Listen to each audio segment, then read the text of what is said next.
Баршаңызға ассалаумағалейкум. Бүгінгі тақырып баланың алғашқы ыдыс-аяқтары.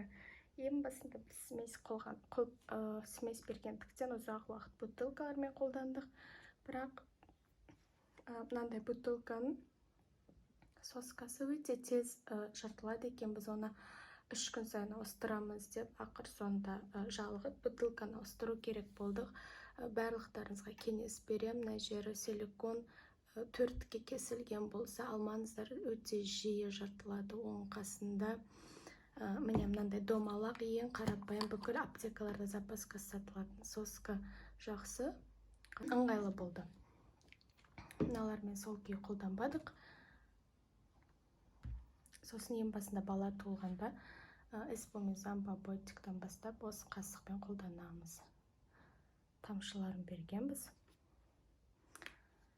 Және де бала 5-6 айға келген кезде көпілеріңіз қосымша тамақ бересіздер. Біз ниблер қолдандық. Ниблердің пайдасы өте көп. Шығарған адамға рахмет айтамын. Ең керек зат балаға көкөніс болсын, жеміс-жидек болсын, тамақ болсын салып бересіз.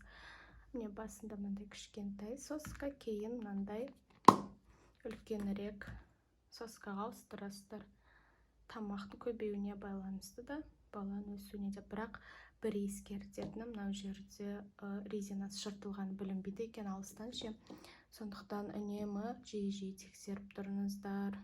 Міне көрсетем, осылай тез жыртылып қалады. Әсіресе баланың тісі қышып, көп созып тартқан кезде осылай жиі жыртылады. Сондықтан мынаны жиі ауыстыру керек болады. Сосын баламыз 7-8 айдан асқаннан бастап бірінші тарелкесі мен көкірекшесі осындай болды. Бұл пищевой силиконнан жасалған қазіргі таңдағы ең атақты ыдыс. Біз әлі қолданып жатырмыз. Мен басқа пластмассовый ыдысты немесе жабысып, мына жерінде жабысып присоскалар бар ыдысты алмадым, тек осы ыңғайлы. Мынадай көкірекшені бәріңізге кеңес берем қалтасымен. Барлық бала түсіріп алатын тамақтың қалдықтары осы жаққа кетеді. Жинап алуға да ыңғайлы.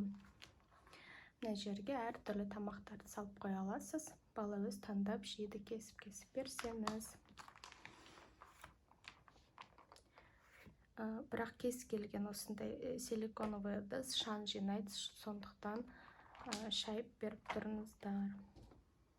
Сосын енді паильникқа тоқтасақ, біз мынандай таңдадық. Детский мирдан мен бірінші пікірлерді оқып, ата-аналардың отзывтарын осы паильник таңдадым. Шынымен де сол жақта мақтағандай, көп ата-аналар бұны мақтаған. Қыздарға розовый бар, және де осындай көк түрі. Мына жердегі ұстағыштар өте жіңішке, баланың қолына бірінші рет ұстағанға ыңғайлы. Біздің бала ұзақ уақыт бутылкамен қолданғандықтан бірден осын ұстап кетті да, іше бастады өзі. Осындай паильник өте ыңғайлы, және де кеңес беремін. Детский мирдан акциямен алғанбыз. Біз 1 жастан асқанша қолданған ыдыс-аяғымыз балаға тек осылар болды. Сондықтан комментарийге сіздер жазып кетіңіздер, қандай ыдыс-аяқты сатып алыңыздар, қайсысы ыңғайлы, қайсысы ұнады деген сияқты. Назарларыңызға рахмет. Арнама тіркелуді ұмытпаңыздар.